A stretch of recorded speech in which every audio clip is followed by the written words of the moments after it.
Yeah, I should win just because you had the Timberwolves in the 8th seed. Vasilevsky's been playing really well, and the Lightning have a great offense. Yeah, it was a tremendous shot, and I've come to expect it from LeBron, who's become one of the clutchest players in NBA history as of recently. So I have him going off one night, but I think he's just going to get tired. So that's why the Nets winning in 5. I would say I wish the best for the Red Sox, but as a Yankees fan, that's really hard for me to do. The biggest addition to me is Jalen Brunson. Both teams that beat the Rangers are rebuilding faster than the Rangers. Why'd you have to name them? Like, seriously. Thanks, man. To me, those top 2 starters are Lucas Gaelito and Lance Flynn. Kaprizov and the rest of this crew. Jordan Greenway, who doesn't get enough props. He definitely is somebody who needs to be mentioned more. I definitely think it's going to be a great series, and I'm interested to see how much Kaprizov can impact the game as a rookie. How is Joe Burrow going to get the ball to them if his butt is already on the ground when he finally decides who to throw to?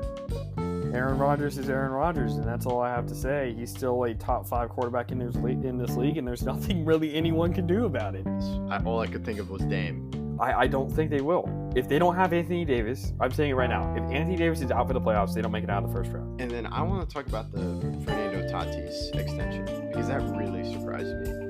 Because he's so young. The Hurricanes just have too much. They're probably the most complete team this year, and I anticipate them winning. You know what this means, Bengals. Take the nice one. Do not let what happened to Andrew Luck happen to Joe Burrow. Clippers versus the Nets. Who would have thought 5 years ago that the Clippers and Nets would be facing in the finals? But I have the Sixers versus Jazz. Crazy. And for the fans at home, for the listeners at home. Hello, I'm Cy Mendenhall, and you're listening to Outsiders Opinions with Kevin and Austin. What's up, y'all? Welcome to our 79th episode. We pushed back our MLB episode to next episode. If you didn't listen to our last episode, make sure to check it out as we did an expansion draft for the Kraken, and Austin and I set our own Outsiders Opinions record in that episode. Make sure to check that out. But now we are going to talk about the NBA storylines for Game 6. So let's talk about a little bit of Game 5. I want to ask you this question. If Giannis did miss those 2 free throws, the main thing is I think Devin Booker scores without Drew Holiday stealing it, or the Suns score and they win the game. You'd have to view that as what happened in the Valley-Oop game with Paul George missing both those free throws, because that would have clinched the game. Am I correct, or do you disagree? If that did happen and Devin Booker or somebody else in the Suns were to make that shot and they ended up winning the game, yes, that would give value feels. However, I don't know if he would have made the shot. We're not there. We don't know. I know everybody likes to think he has this clutch gene, but in the playoffs, he hasn't really proven it. He hasn't really had the ability to prove it. He hasn't hit any game-winning shots yet or buzzer-beater shots, but again, he hasn't had the ability to do that. Except in the bubble last year when he hit a very clutch shot, but again, that wasn't the playoffs. That was just a bubble to get into the playoffs. And I trust that Devin Booker's clutch. I just need to see it with my own eyes before I go and assume it. However, that was essential that Drew Holiday did steal that ball, and Devin Booker already had 40 points that game, so he already was hot. So, I mean, I wouldn't be surprised if he did end up making the shot, and if he did, it'd be tough for the Bucks to rebound off of that. What are your thoughts on Drew Holiday throwing the lob, though? Do you think that was risky? Do you think that was the right play? What do you think? That is a good question. I think he was definitely flowing, so I don't blame him for doing that oop to Giannis. It's definitely incredible, and that actually leads to my second point, but I'll finish up talking about it, is that really set the tone of we're going to win this game.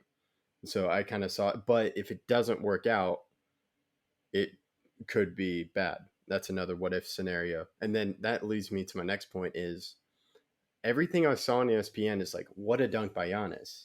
I don't think I saw anything of what a steal by Drew Holiday and then leads to the dunk. So what are your thoughts about that? That is one of the greatest stretches of play in finals history, in my opinion.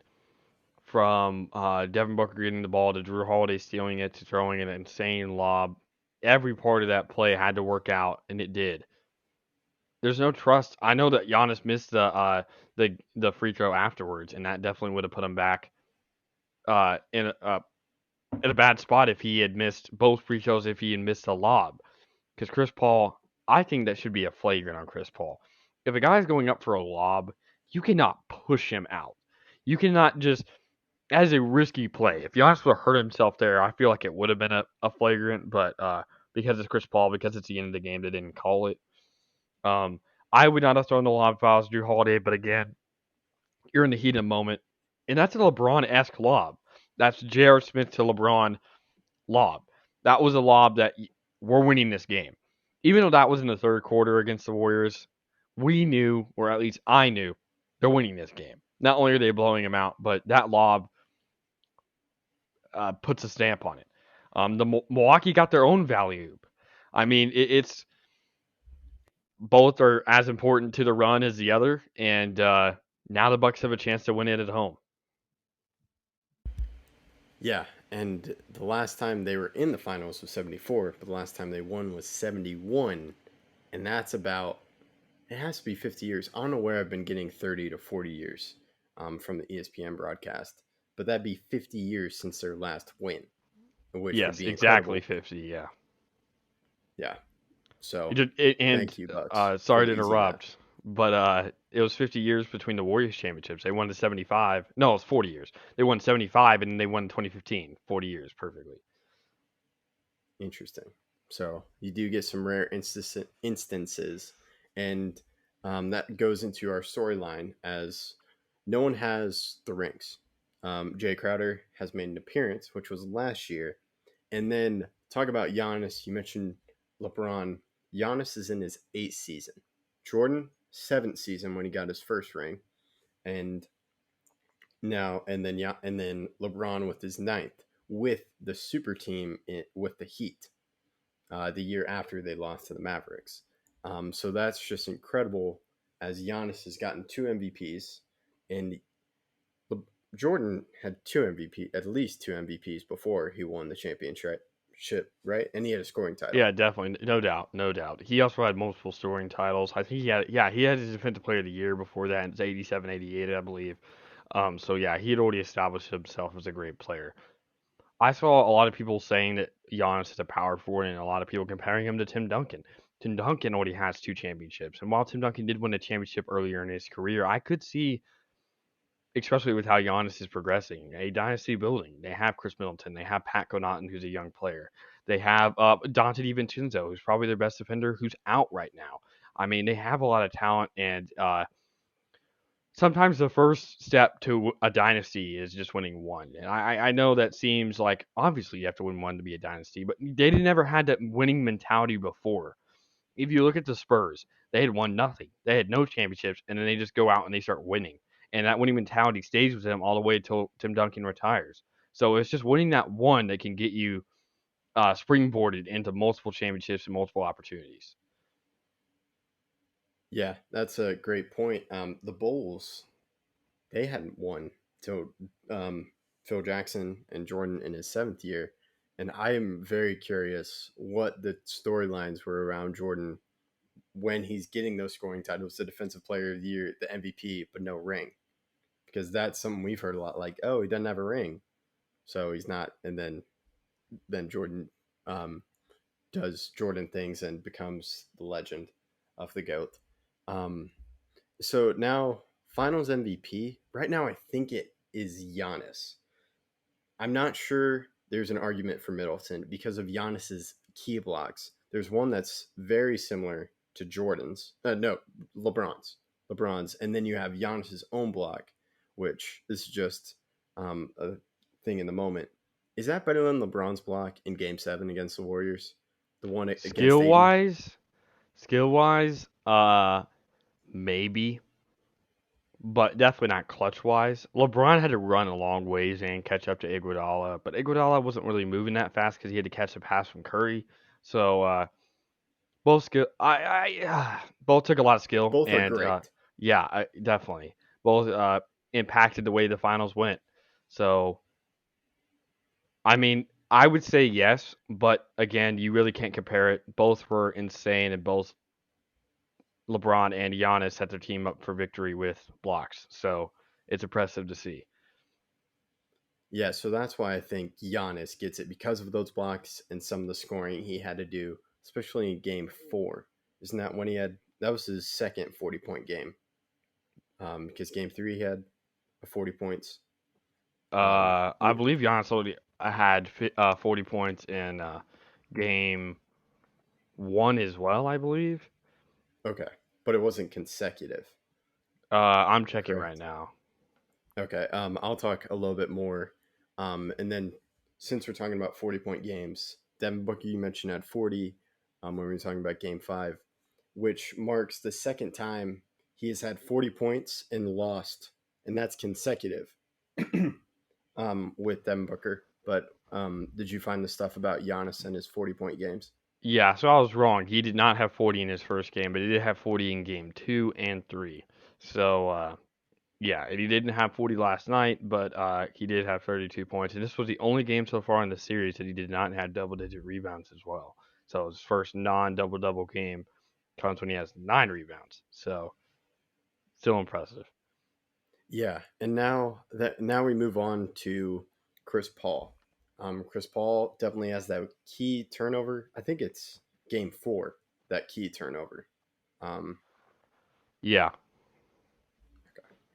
so what are your thoughts? I mean, wow. This series has been back and forth, a lot of roller coaster rides. You never really know who's going to win. I mean, the Bucks were down 16 to start this game and came out on top. And they were up by double digits for a long period of time, even though they were down 16 to start. So, I mean, like you said, Chris Paul is really going to have to step up. He is the catalyst for this team. He is the veteran who not really necessarily knows how to win, but should be able to lead his team to victory, especially now that he is, like I said, as as he is. I wouldn't be surprised though if the pressure builds. If I've never seen really Chris Paul be the guy. I know he hit the game-winning shot over the Spurs in 2015. Uh, he hit that fader while he was injured and won the series in Game 7. But besides round one, I haven't really seen many game-winning shots by Chris Paul, and I think that's part of the his legacy is that he's struggling in his moments. Maybe this is a time where he overcomes that and helps the Suns back to victory. We'll see. Yeah, and I mentioned Devin Booker, 2 40-point games, and I think if he just gets a little bit of help from Chris Paul, because he has been playing well lately, as the pressure I think is mounting.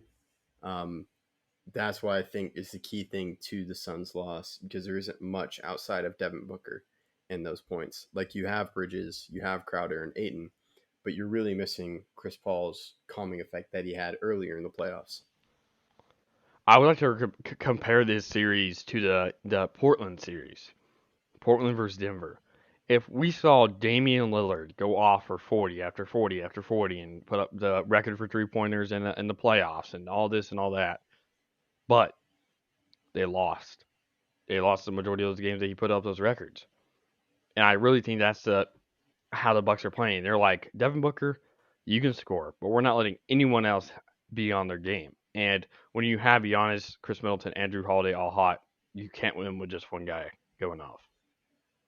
That's a great turning point or transition as Chris Middleton. If Chris Middleton has been inconsistent, but in key moments, game 4, and then yesterday, but that was I'll give more Drew Holiday in a second. He has really helped the scoring, and that has really helped the Bucks. And you see near the end, the Bucks turn the reins over of the offense to Chris Middleton or Drew Holiday, mostly Chris Middleton. So, what are your thoughts on Middleton? And if he does see the ring, if he does get the ring, possibly tonight, how do you feel that changes his people, fans, and our perspectives on him for the upcoming season? Yeah, I feel like he's been disrespected as of late. Many people didn't think he was an all star last season, the year before, and I know he wasn't an all star this season, but he possibly could have been. Um, Yeah, I mean, he's always been a closer for the team. I remember that half court three that he did to tie versus the Celtics back in 2018. He's always been a closer. Giannis is definitely their best scorer, but Chris Middleton really is that guy that can go and get his own shot when he's hot. And if he's hot tonight, the Suns are going to be in trouble. And there'll be even more trouble if Drew Holiday does what he does in Game Five, as he just seemed completely different. He seemed confident, and he wasn't. When you mentioned Giannis as he takes the ball, sometimes he wasn't just like stranded. Because sometimes Giannis would have the ball and the Middleton's just. I mean, Holiday's just there, but this time Holiday and Giannis were doing really well, and they really combined, and it came to a pinnacle with that alley oop to seal the game. What are Yeah, your thoughts? definitely. 100%. I mean, you could really tell as the game was building that the Bucks were going to win and that the momentum was going all their way. It's really important to tell that when Drew Holiday has a positive plus minus, they won the game. Giannis was negative last game, and they ended up winning. But if Drew Holiday is positive, at least recently in this series and all this series and most of last series as well, um, if Drew Holiday is positive, they end up winning the game. And I do think that's because of what Drew Holiday can bring to the table if he's 100% on his game, and that's really what they were hoping for when they traded it, for him from the Pelicans. Yeah, and it's interesting. I've yet to read the story, but the Bucks were actually interested in Chris Paul. But the Chris Paul then got traded to the Suns, so then went with Drew Holiday, and the Drew Holiday, what they got Game Five is what they were hoping for when they made that trade, and they signed him to that extension. So hopefully, after this year of being with Giannis, you mentioned kickstarting a dynasty. Middleton and Giannis have definitely played together since 13-14. They're actually the two last remaining players from that team on this championship roster. If they can figure out how to work with Holiday, and that's what started Game Five, Holiday being amazing, then this could really kickstart a dynasty in the upcoming years if it works out. Do you agree with that? Disagree? Yeah, 100%. Like I said before, I wouldn't be surprised if this turned into a dynasty. Like I said, when you win, you learn how to win, and it can stay. Winning's contagious. Uh, Normally, winners win again, or at least show themselves again, unless it was a fluke, or they just trade everybody like the Mavs did. The Mavs were like, "And we're trading everybody." Uh, so, I mean, as long as the team stays together and can build that chemistry and the coach stays the same and they make sure that they still add good young players and maybe add some key role players and trade some guys that were performing poorly, um, you could really make this rise as long as they possibly can. Wow, you had to take that shot at the Mavs. And by the way, we are bringing the 2011 roster back, just all on our coaching staff. Tyson Chandler is going to be the strength and conditioning coach. Yeah, it's nice to see. Yeah, well, some ways, nice to see. We'll talk about the head coach in a later episode. But then now we got Giannis, and more specifically, his free throws. Um, his stats at home: 17 of 25, so 68% from the line. Then on the road: 22 of 41, 53.7%. Huge difference there. And then Giannis all series. He has attempted 66 free throws, which is incredible.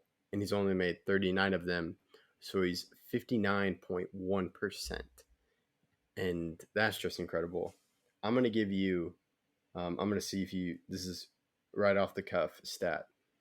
What is Shaq's best free throw percentage in the finals? Hmm. I'm gonna guess year first. I'm gonna guess 2006. Okay. I'm going to have to look this up. Now percentage, I would go 62. All right. Let's see.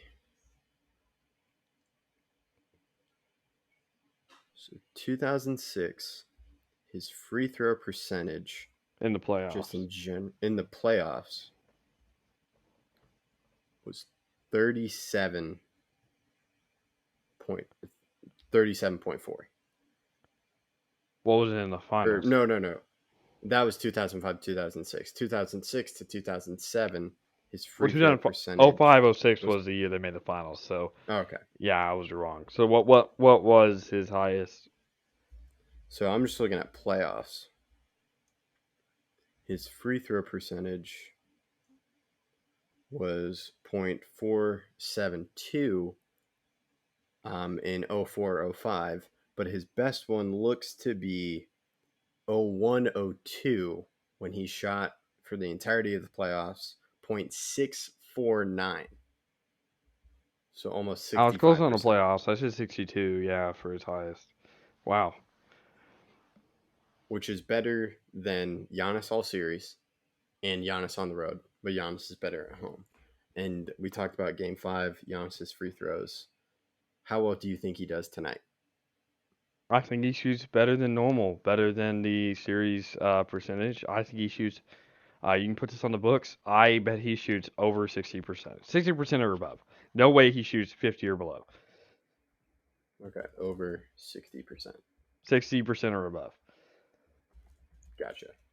So if he shoots 6 for 10, I'm right. If he shoots any worse than 6 for 10 or less than 60%, I'm wrong. But again, I don't see that happening. And that has been a thing. His free throws have been a thing for the entirety of the playoffs because he takes so long, and we have the crowd counting very rapidly as he gets ready to shoot. But any more storylines that pop into your head? I mean, it's just going to be interesting to see which role player steps up. Um, every game, there's been somebody who steps up and is that guy for either the Bucks or the Suns, and it's going to be important for every team that their bench players come to play. It's always essential. You can't win with only your starters, and we saw that last night with Pat. Oh, not last night, but the last game where Pat Connaughton shot really well from three. It always helps to have someone on your bench who is performing to their best. And they perform better at home, so it's great that the Bucks are actually home. They're able to steal that win, which I believe was the first win that the away team won. Hmm. So that's incredible. And then this, if they do win tonight, if the Bucks do win tonight, it will be the fourth team to come back down 0-2 in the NBA Finals. You don't need to list off those teams. You don't need to list them. I You're don't. not mentioning 2006. You can mention the other people, not 2006. You already took your math shot. There's also the 2016 Cavs. Well, yeah, 3-1. That is a good Well, they were point. down 2-0 as well. I forgot about that. That Yeah, was not they're on down the ESPN 2-0. graphic. It wasn't? I saw a thing on Sports Center. It was like last four teams to be 0-2. They mentioned Bucks, then 2006. Don't need to talk about it. Then 1955, and then like somewhere in the 60s. Well, the 2016 Cavs were down 0-2 and then were down 3-1. They ended up winning game 3 and then losing game 4. So they were down 2-0 and came back. So that stat seems to be flawed, to say the least. Well, I'll blame ESPN for that. Dang it, ESPN. But I think that now concludes our episode. It would be great to watch, and make sure to check out for our finals review. But make sure to check out our next episode, which will be the MLB Power Rankings. So people upset about where the Cubs, where the Rangers, Yankees, and all their favorite team will be, don't worry, it's coming next episode. Thank you for listening to Outsiders Opinions.